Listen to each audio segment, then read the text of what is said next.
Bergen-Fischer Media. Is it possible to change things? Can I rise above the flood? Will the process cleanse my soul, or is it always in the blood? Good morning, good afternoon, good evening. Wherever you are, welcome to another episode of In the Blood. Today we want to explore the idea, I no longer listen to what people say, I watch what they do. Behavior never lies. While actions can reveal true intentions, words also play a vital role in understanding others. Can we rely solely on behavior, or is there more to consider? So I think this whole conversation sort of landed on our radar when you sent me that original quote, which effectively, like I would say in my own words, it says actions speak louder than words. Would that be fair? Now, I've taken a stance lately where I only listen to 10% of the words and 90% of the actions, because I've recently noticed that a lot of people that I talk to in my circle, a lot of them talk out their ass. They say one thing, do another. So I'm no longer able to credibly take most people at their word. You know, I have to watch and see what they do with their actions, because things would be changing. Yeah, it's kind of interesting just to see how your focus kind of differed from mine a little bit, because, well, I don't disagree with you that you have to pay attention to what people are doing. I was more stuck on the idea that, well, you know what, words actually matter too. In fact, words matter a whole lot. Of course, like when I'm trying to interpret things, I always try to personalize them on some level, bring them back into my AC-centric universe, right? And I'm just thinking, like, I would rather have somebody physically beat me up than verbally beat me up, because I've had my ass kicked physically my whole life, like by abusive people. I don't even notice it anymore. But when somebody says something that really, really bothers me, that's the sort of pain that sticks. So I tend to look a little bit more at what they're saying, maybe a lot of the time. Right. Fair enough. Yeah, I'm not talking so much. Now, this was just from my viewpoint, not so much about like verbal abuse or slings and arrows verbally. I'm more talking about the credibility of people, like where they come from.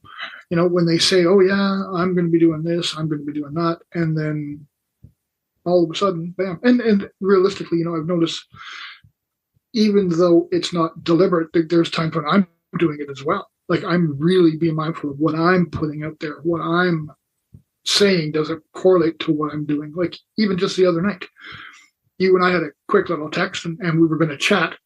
And then I sat down, my food was still cooking, and I fell asleep.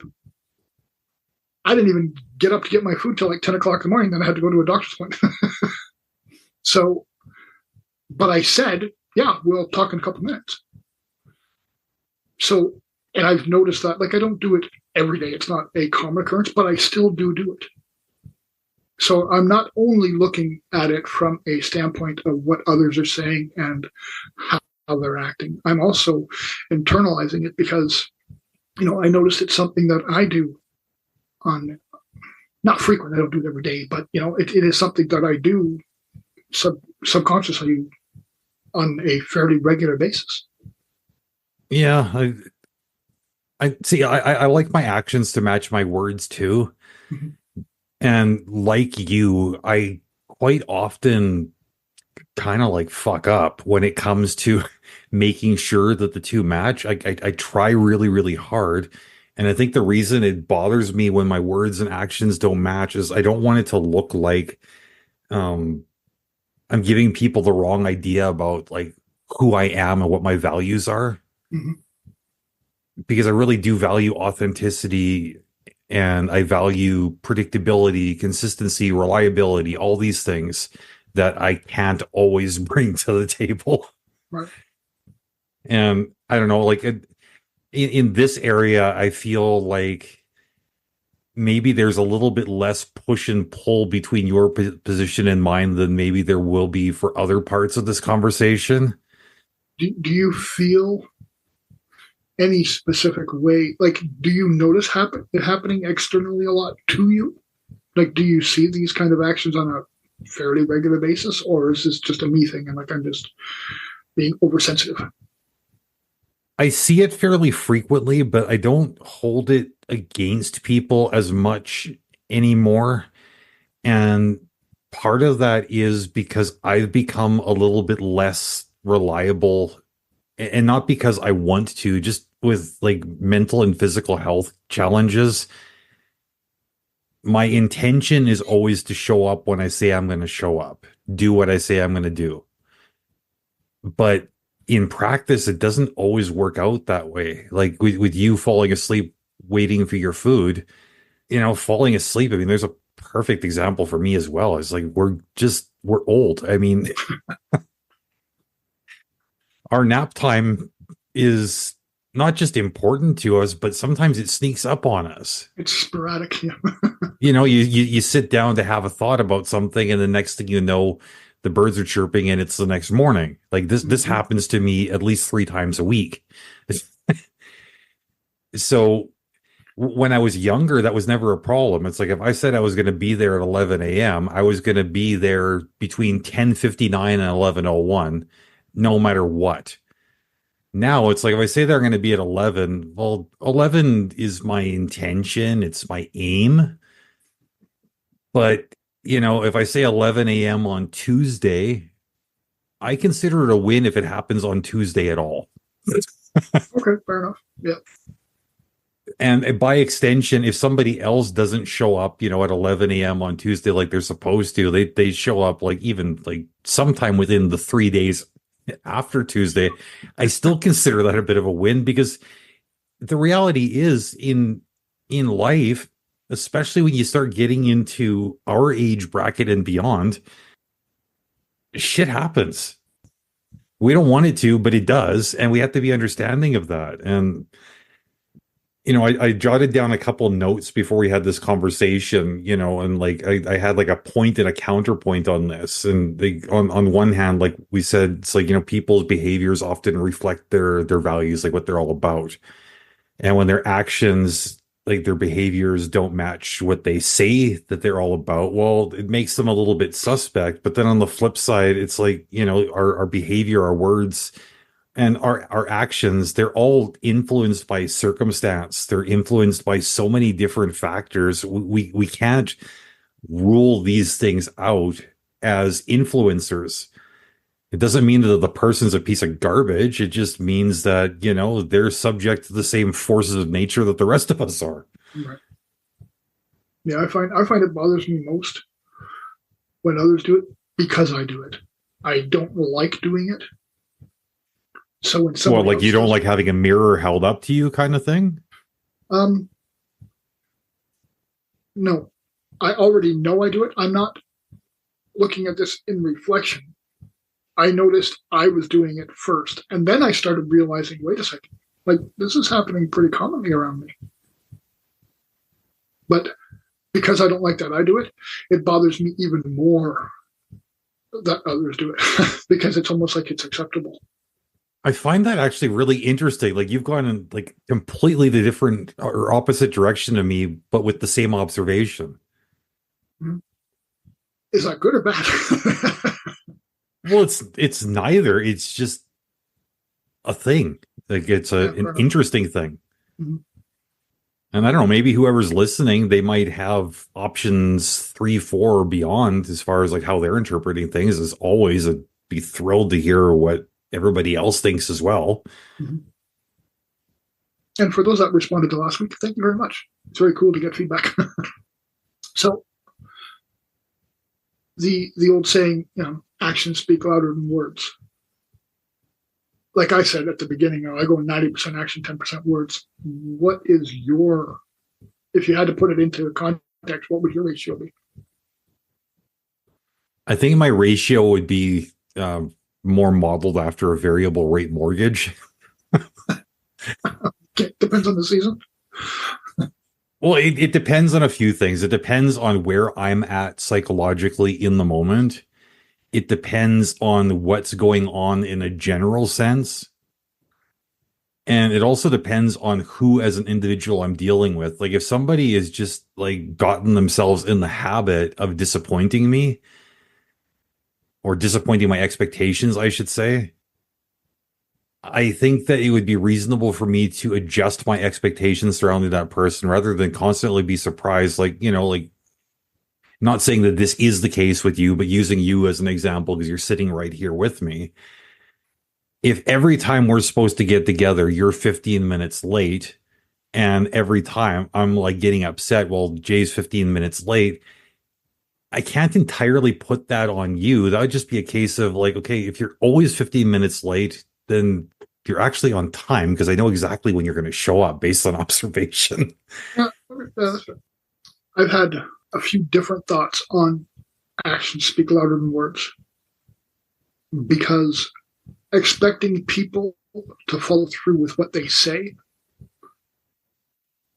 I have for a lot of my life taken for granted that that's what would happen, and a lot of times been disappointed and was very rigid on holding it against them, making it a them problem, rather than realistically changing my mental expectations.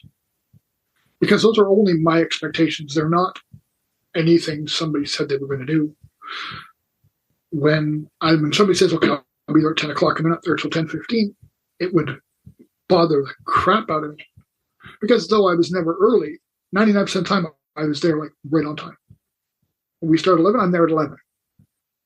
Or 5:02 or 5 after.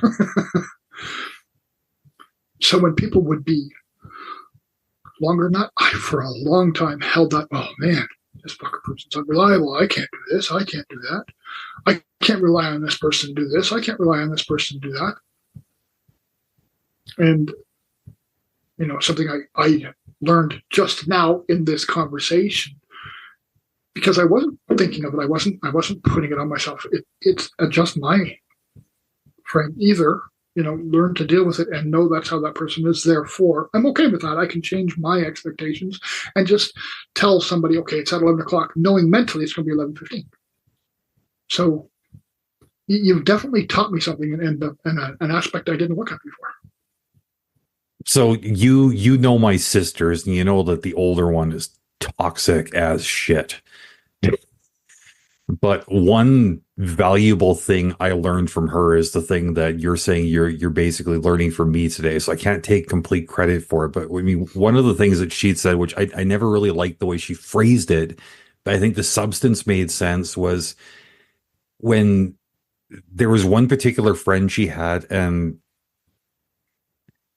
I had asked so many times of my sister, like, how do you put up with this stuff? Like, that would make me mental having to deal with this person. And my sister said, well, I know what she's good for. Meaning she knew what to expect. Right. So I think when you know what to expect, I mean, there's a degree of trust that can grow out of that, right? I mean, it's not like, it sounds like you adjusted your perspective rather than focusing on the disappointment. You've tweak things so that you're looking at what you've observed. There is a pattern of consistency, even if it's not a pattern of punctuality. Yeah, I'm changing that now. Like it's just something that came to my realization. I should have seen it before, but I mean, that's kind of what I like about doing this show, is like every time we sit down together, one or both of us learns something or realizes something that maybe we've known the whole time. I don't know, but and I don't know. I like to think that it's good not just for us, but also for the listeners. And I don't know, maybe this is going to be a little bit of a rabbit trail, but I'm kind of excited, and I kind of feel like I have to brag on our accomplishments a little bit. So a couple of days ago, and this isn't like overall, this is just talking just for 2024 so far, we hit 40,000 downloads of the audio podcast for In the Blood. mm-hmm. So I'd say like 40,000 times somebody got something out of this, just like we did. Woohoo! So yay us, yay you guys. Tell your friends. Yes. Be our promotional people. Get out there, talk about In the Blood. Sorry, I didn't mean to awkwardly derail the conversation. It just like I couldn't sit on that anymore. That's a habit I've gotten used to. Okay. Do you find that for you now, which side is more predominant for you? Do you build trust on what people say, or do you build trust on what people do, like in direct correspondence with you? You know what? I never actually stopped to think about that before, which maybe considering that's what we were to talk about today, I should have spent any amount of time preparing.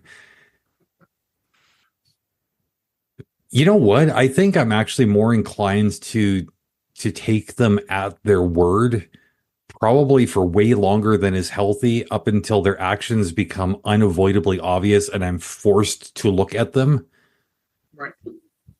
I have ideas about where that comes from, but I don't know if that is a subject for today. I'm very much of the mind that in the beginning, I'll take you at your word, but if it totally depends on the person I'm dealing with as an individual, whether or not that stays the case.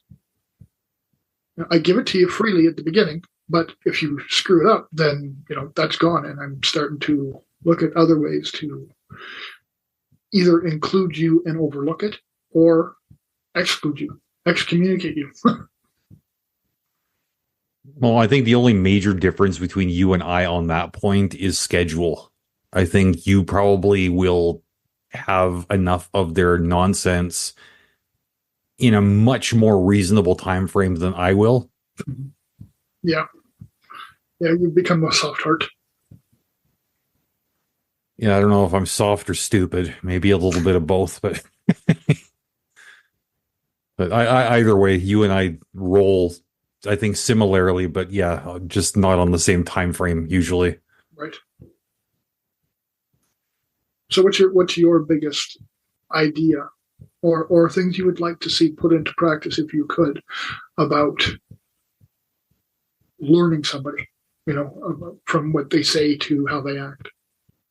Well, see, like this is something that we had briefly touched on before we started recording, was the idea that I don't like to get hung up entirely in somebody's words or entirely in their actions. I think there's that additional X factor that has to do with like what's actually motivating them. Like if somebody's words and their actions don't match, I'm less likely to think like, okay, you can't be trusted, and more likely to think, what happened to you? Like, why are you broken in this way? And I start looking at them as like basically a mystery to unravel rather than something that's just aggravating me, thinking like, holy crap, can your words and actions just match already? And maybe that's because, again, I personalize things, because quite often when if I'm having a bad day, and I don't mean like the kind of bad day where I said I was going to be there and I'm too tired and I didn't show up, but the kind of bad day where it's like I like to think I'm a decent person. I think I'm compassionate and generous and all these other things. Sometimes I wake up on the wrong side of the bed and I just feel like being an asshole that day. And most of the time I'm pretty good at like putting that monster back in the box and locking it up. Every once in a great while, I just don't have that capacity, and I will say and or do things that are at odds with my values and my character. So when I come across somebody else who's just being like a straight prick for whatever reason, I never just assume this person's a monster. I just think, okay, well, you're hurting, or you're lacking impulse control. There's some reason why you're being this way. I think this ties into a conversation that you and I have had many, many times over the years, which is that I really do believe that people want to do the right thing. They want to be decent. They want to treat each other kindly, but there are things that will interfere with that. I try to be conscious of the fact that these things might exist before passing judgment on somebody or assigning them a negative social credit rating, as it were. Fair enough. I work very strongly on the 3-strike rule, and if somebody consistently, if it happens 3 times over a year, no, that's totally different. But if it's consistently, if I meet somebody and out of 6 or 8 interactions, 3 of them absolutely do not match up, my first thought is flake. And it's not a judgment call. It's okay, I don't want to be around this. And I think possibly, like I said, I noticed I did it, and then I really started paying attention to people around me. And I think it's because in that area, I'm influenced very strongly. So, and by influenced, I mean like when I see it, I overanalyze what I do in myself, and then I tear myself apart. So I try to stop myself from doing an action that I don't like seeing in others. I find a couple things interesting about your approach. One is like, because you're so formulaic about it, and what I mean by that is that you express that you employ a 3-strike rule of sorts. I don't have a set formula like that. I'm like really, really just like take it as it comes, take it as I can tolerate it, which is probably why I put up with bullshit for so much longer than I really should. So maybe I should be shifting more towards like some sort of a formulaic approach myself. The other thing I find interesting is, and this is like actually a compliment towards you, as an observation of a point where I've actually seen a lot of growth and development in you over the years, is it used to be a case where if somebody disappointed your expectations or you found them to be flaky or unreliable or just shitty in any number of ways, you would just take a fuck them approach and you would wash your hands of the situation, and that would be the end of that. Now it sounds like, whereas all that stuff might still be true with certain individuals, you've added that component of using it as a way to catapult yourself into more personal growth and self-realization. I don't know where to go with that. Usually I'm an ego pit, but for some reason I'm having a hard time taking this compliment. Well, I mean, maybe I should start wrapping the compliments in an insult so that you can digest them a little bit more easily. I mean, that might be a topic for a future show, like why neither one of us can really take compliments very easily. Right. I'm brought to think about like how we're talking about the 3-strike rule and that kind of stuff. It's, for me, a lot of it is, you know how they say like trust is earned. Mm-hmm. I go into every situation skeptical, but I always give an iota of trust in the beginning until somebody ruins it. And I think that's part of why I developed that semi 3-point rule. Like out of 8 times, if they just went me 3 times, then I kind of think flake, and I separate them out of my circle, because I don't necessarily agree with trust is earned. Well, I had an interesting conversation with a friend of mine earlier this week on that very topic, and how it came up was she had said something along the lines of, well, it's not that I don't trust you, because I do, but I'm not sure what exactly I can expect from you yet, because her and I, we haven't been friends for a very long time. And I said, well, don't feel like you're insulting me. I feel the same way, because there is that base level default small amount of like superficial trust that of course we extend, Right. of course framed in skepticism. And whereas I agree with you, I don't think trust is necessarily earned, but I think the amount of trust will grow, and our confidence in our ability to trust that person will become more and more solidified, or not, Right. as time goes on. Is basically like we'll plant that seed of trust, and it's up to them to cultivate it or let it die. Yeah. What you do with it is up to you. Just like everything else we say, like our opinions. They'll give you your opinion, and if it doesn't work for you, throw it in the garbage. If you need a couple pieces out of it, cool. I'm giving it to you freely, and you do with it what you need. It's the same scenario. In the very beginning, I will give you a popcorn kernel of trust, and if you choose to have that trust grow and develop a good, solid relationship, then that's up to you. I've given you what you need to start sowing benefits from that. I think trust is given as again, my opinion, but a human innate right. Everybody deserves a little bit of trust in the beginning. Because if you go in totally disagreeing with that, then you're setting the people up for failure. You're going in expecting them to fail. You're not even giving them a chance. And I'm taking this from experience because that's where I was for a lot of years after I got off the streets. Yeah, you almost like you deprived yourself of meaningful connections because you had been taught not to trust. Right. And I've learned through our relationship, I've learned through my partner. In the last 8 years, she's been my role model for a lot of transitions from who I was to who I am. Because her heart is so huge and she gives of herself first. Too much. So, I use it as a stepping stone. And from that, I've learned to give a little bit of trust. I've learned to give a little bit of leeway. As you know, I was very stark. Nope. You're effed up. I don't want you around me. You messed up once. Too bad. So sad. Goodbye. Mm-hmm. And yeah, basically your credit shot. Yep. Yeah, the first time you write a bounce check, yeah, I'm out of there. It actually offers an interesting insight into the longevity of our relationship because I just realized that, like, whereas, and I think we've talked about this on the podcast before, we actively had tried not to be friends with each other. Yeah, we hated each other. We had our reasons for trying to just get out of each other's lives as aggressively as possible. Right. But we kept on getting sucked back in. And I just realized that I think that trust component really must have been a huge factor because whether we liked each other or not, whether we agreed or not, we always knew what to expect from each other. There was never a mystery in that sense. No, we were always real.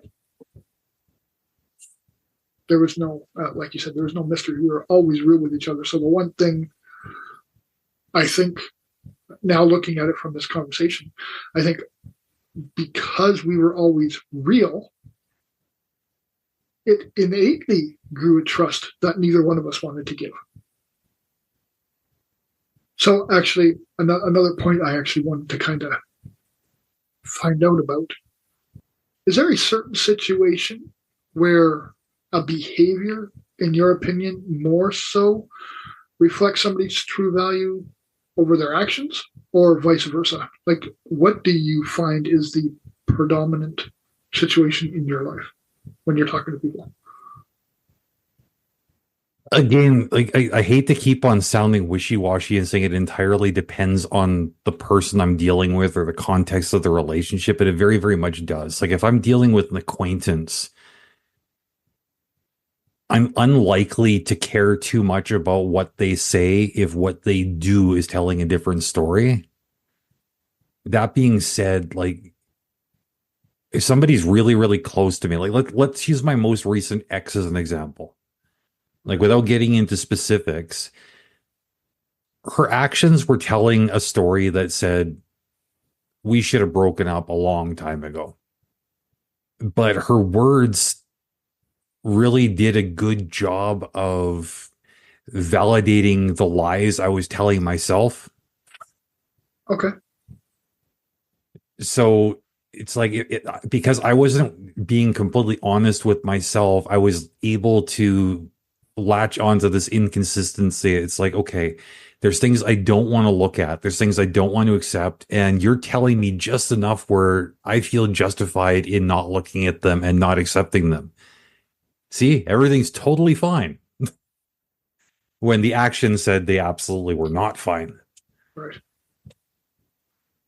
I've found that, and again, just my experience, and though we always equate it to experience, it's also personal opinion. Like it's a caveat of the both.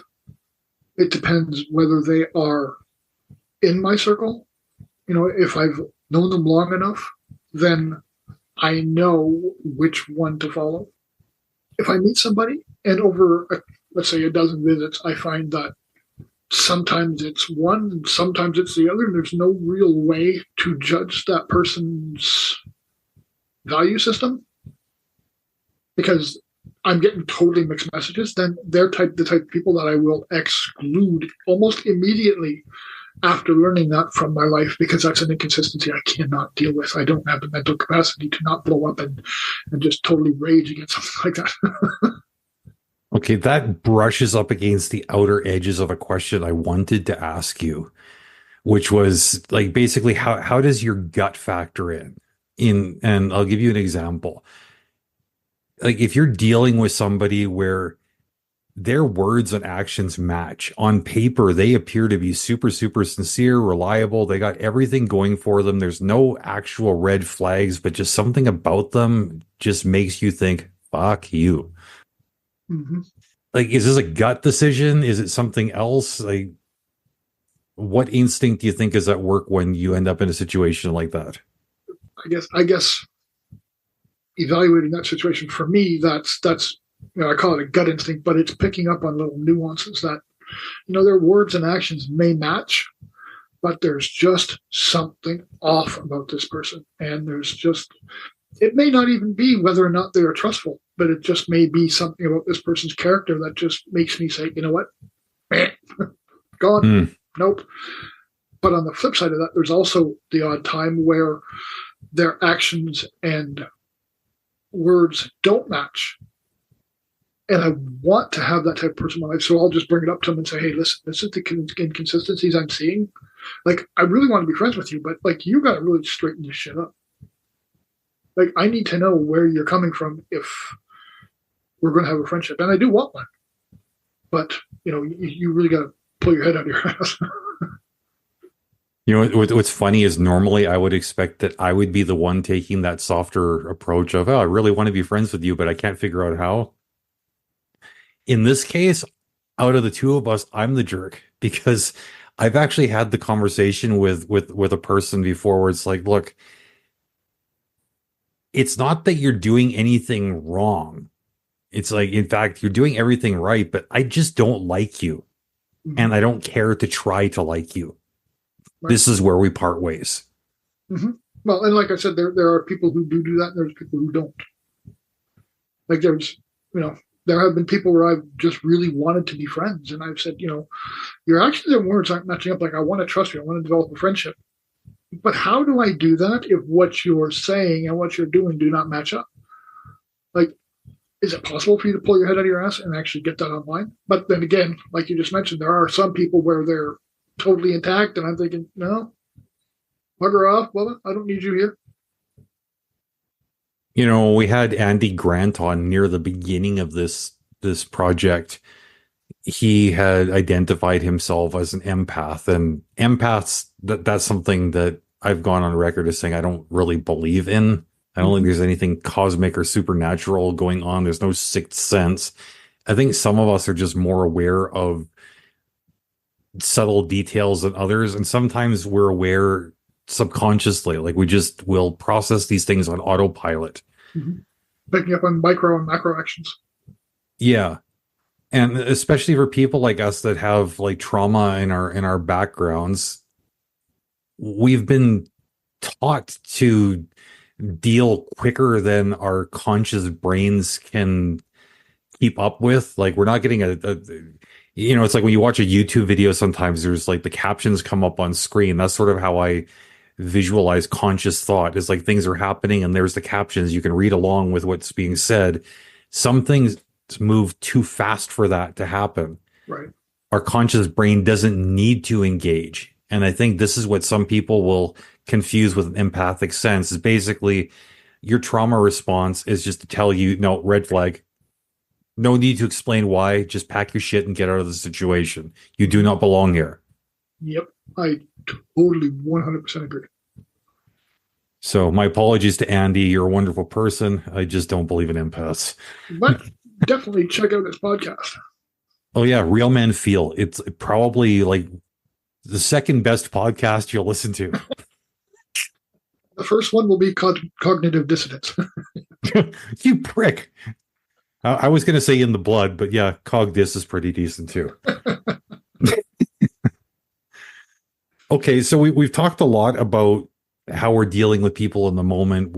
We've talked a lot about how their credibility can get built over time. Now, what happens when you're coming face to face with somebody who's done a really, really solid job of making sure that you have accurately interpreted them to be just a straight piece of garbage? But they seem to have gone through some changes and maybe they're not so garbagey anymore. It's a word, look it up. There is now. I, in most cases, never let somebody get to that point. If I get to a point where I don't trust somebody and they're a garbage person, I don't give them a chance to get back in. So I don't even look for that option. Yeah, I get a little gun shy myself, which maybe it's kind of hypocritical in a sense because I've gone through a lot of changes over the last, I don't want to limit it to the last 10 years, but I think the last 10 years have been like the most obvious changes because of my departure from religion. About 10, 11 years ago, I think was that tipping point for me, right? Mhm.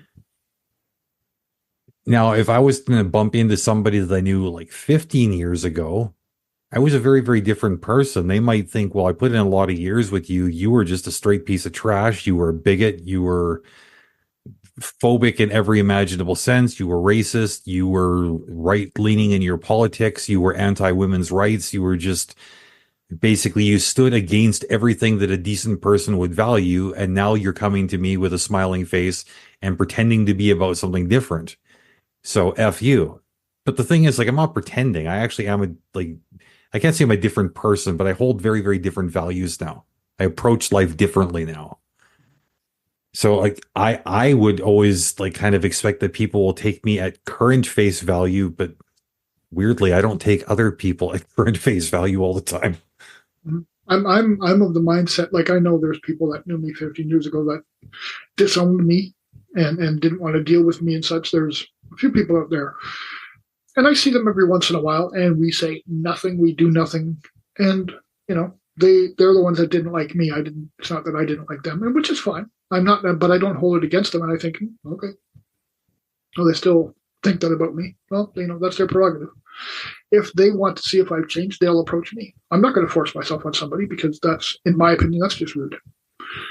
They don't want to deal with me. They didn't want to deal with me 15 years ago. And from their current actions, they still don't want to. So I'm just going to leave them in peace. If they want to see if I change and want to see if I'm a different person, and they're comfortable approaching me, then that shows me that their comfort level has changed and they want to have a new look. That actually sparked the question in me because I'm wondering now too, whereas like a person's values might change, their nature may stay the same. Right. You may be about better things now, but you're still an asshole and I still don't like you. Mm-hmm. And again, in my opinion, this is 100% my framework, how I work. Unless somebody does something huge, Lynn falls down on the street and I'm in the bathroom and I don't know that she went out for a cigarette, and somebody that I despise helps her and is kind to her and helps her inside and buys her a drink, let's say, and makes her feel comfortable. And then I come out. In that kind of a sense, their actions in that instance spoke louder than words, so I'm willing to give another chance. Because something dramatic has to happen to prove to me that you're a different person. I have a hard time accepting somebody who might just do that same bullshit they did before. Right. Yeah, I suppose we're always capable of being surprised, right? That's some people can sort of sneak back in to our good graces by surprising us with something we would never have expected from them, or may not have even been receptive to unless the circumstances were different. Mm-hmm. No, but with that being said, there are certain people that have buried the knife in my back, so to speak. And I just will never, I don't care how kind they are. I don't care how much they're acting a good person. Whether it's true or not, I do not care. They will not come back into my circle. There's been too much damage.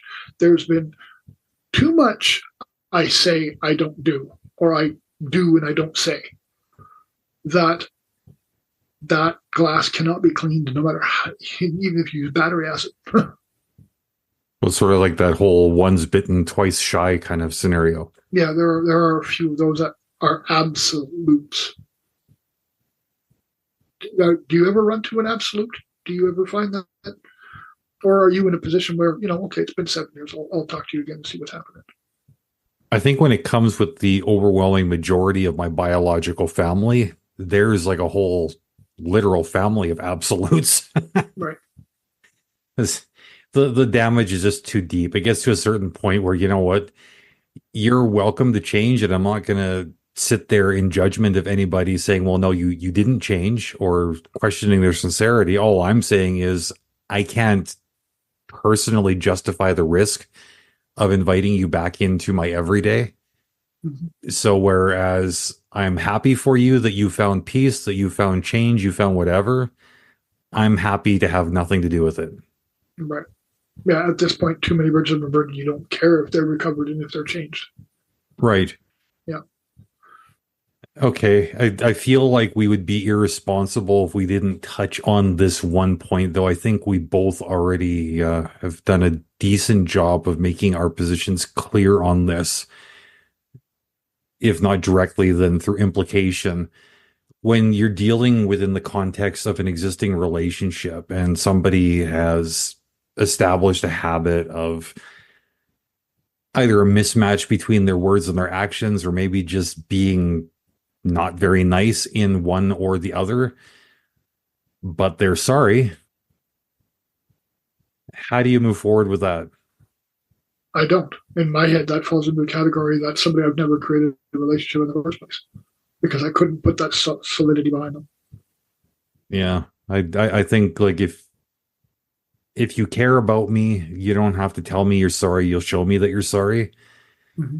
And I don't place a heck of a lot of value on giving or receiving apologies, because I just think it's just empty words. Best case scenario is empty words. I may accept changed actions depending on how much damage was inflicted before the actions change. Mm-hmm. Again, that's going to be another one of those wishy-washy. I got to take it on a case-by-case basis. And by my own admission, I don't always make the right choice in the moment, but I'm working on it. There actually is one other point that I wanted to make, and I wanted to hit on, because I think it's a different type of relationship. Social media. What about your people that you only know online? Like, we're going to discount all the people you know personally because you have a personal aspect to judge their friendship on social media. But people that are just Facebook friends, is there a tighter rule to prove trust, or is there a looser rule to prove trust? Because you don't really interact with them anyways. You know what I mean? Well, that's kind of a tough one, because yeah, it's in a lot of cases, what you're saying is true. I don't really interact with them anyways. In some cases, many cases actually, I do interact with them, but it's not the same as interacting with like an actual human person who's in the same physical situation with you. Right. Like that's the differentiation I was actually trying to make. Okay. Yeah, because like they kind of just show up once in a while. And when they're not in the mood, they're in the wrong frame of mind to interact. They're just not there, right? A kind of, like, for a stupid analogy, it's kind of like a puppet stage, right? Social media being that stage, you could be sitting there waiting for people to pop up, and when they do, it's like you see what they want you to see, what they allow you to see, but what you don't see is what's happening behind the stage. You don't see the hand up their ass that's like making their mouth move. Yeah, we don't see the Jeff Dunham under the counter. Yeah. Exactly. So it's really hard to get a sense of how on the up and up these people really are. And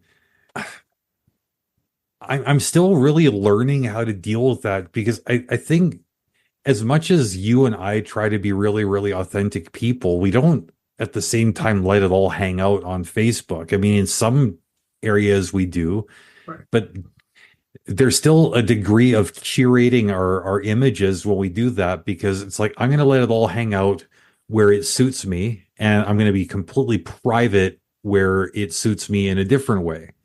Right. I don't know if that's right or wrong. It just seems to be the way things are done. Mhm. And I would like to offer something insightful here, but the reality is I personally cannot. I don't know if you can. So there are, as to every rule, there are a few exceptions.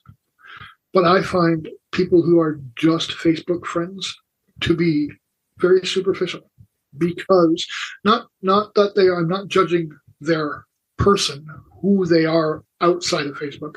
I'm 100% judging the person that's who they're showing to be on Facebook. And a lot of it's superficial because of that, I'll show you this, but I won't show you that. There's really nothing to hold people accountable for. Keyboard warriors. There's a few authentic people that I have found on Facebook, and I, on my side, have grown really attached to the people. But that's like 3. Well, it does happen sometimes, right? Right. But for the most part, I find my Facebook friends, people who are only Facebook friends, I've never met them in real life. I have a very superficial relationship, and I keep it that way on purpose because, well, I don't know you in real life. So, and for my personal mental space, I have to keep it there. I'm not judging you. I'm limiting me. No, and I get that degree of separation. I mean, you're talking to somebody who's like, it's no secret these days, because I started the whole podcast by that title. It's like, I go by Tony in my real everyday life, but on social media, on podcast, it's AC. I got to have like that degree of separation between real life and social media. Right. And it's not like I'm a fake online, but it is a filtered version of me. I don't know if I'm filtering it in a way that makes me look better, worse, or neutral, but I mean, it's not the same me that you get typically if we're going and sitting down at insert your coffee shop of choice here, right? The other part of the social media interactions that's a little bit different is I noticed that I relate to people very, very differently. Whereas when I'm dealing with people that are part of my actual personal life, I probably put up with way more nonsense from them than I reasonably should. Anybody I know on Facebook is literally one comment I don't like away from being blocked forever. Yeah, I think, I talk a lot about not judging people. And, it's for the most part, I try to give everybody a fair shake, and I don't judge them until there's a reason to. But I think I judge everybody by the presence I put out there. If I'm only showing you snippets, then you're only showing me snippets. Therefore, and I'm not including, because I really don't care what you had for lunch yesterday. If it's on Facebook, it's on Facebook. But that's not showing me who you are. That's just showing me something that you're eating right now, and tomorrow you may not even like it. Fair enough. But because I show people very limited parts of me online, my head says that's what everybody else does too. And the parts that they over extravagant on are just for brownie points to make them look good. Which is part of why I don't put out what I do, who I am, all that kind of stuff, other than like a podcast. So, with all this being said, for me out of this conversation, I think I'm going to try to do a better job being open and less judgy and more affirmative action on, bringing up something to somebody that I'm interested in having a friendship with, rather than just yay or nay. 3-strike rule may still apply in some cases, but maybe I should be a little more open-minded and a little bit more conscious of who and why I'm actually judging somebody like that. Does that make sense? Yeah, it makes sense. And I think what I'm going to do moving forward is I'm going to look and see how this works out for you before I decide whether or not I'm jumping in with you. Fair enough, fair enough. Well, I guess that's it for today's episode. Yeah, we hope this discussion is giving you some food for thought about the importance of actions versus words. Well, also remember though, both can play a critical role in understanding others and ourselves. And if you have any thoughts or experiences to share, we would love to hear from you. Thank you everybody for tuning in. And as Tony always says, until next time, much love. You stole my moment.